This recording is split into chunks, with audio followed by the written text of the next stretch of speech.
It's the latest crown jewel in Donald Trump's hotel empire, the Trump International Hotel, located in the historic old post office pavilion in downtown Washington, D.C. This is the most coveted piece of real estate in Washington, D.C., the best location.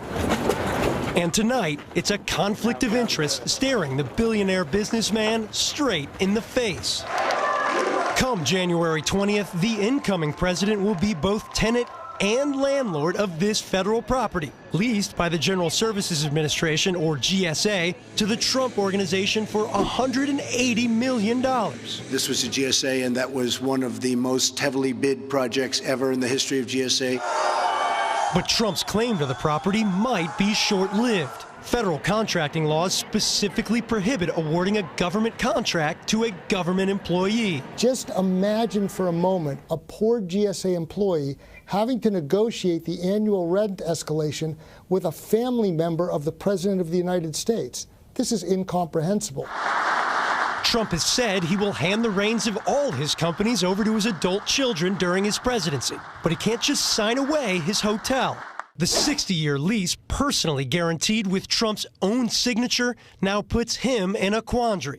It states, quote, "No elected official of the government of the United States shall be admitted to any share or part of this lease, or to any benefit that may arise therefrom. But a limited liability corporation owned solely by Trump controls 77% of the property and represents the only equity stake placed in the project." He's very comfortable with them at the helm and the people that will surround them. He can't appease everybody, but everything will be done legally.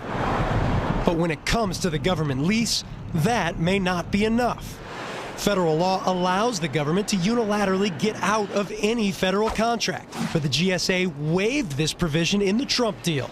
That means the only way out is for the government to breach the contract, potentially making them liable for monetary damages to Trump to the tune of more than $42 million. An even worse prospect, President Trump or his family could sue one of his own agencies. Had GSA known that Trump was considering running for president, they never would have entered into this agreement.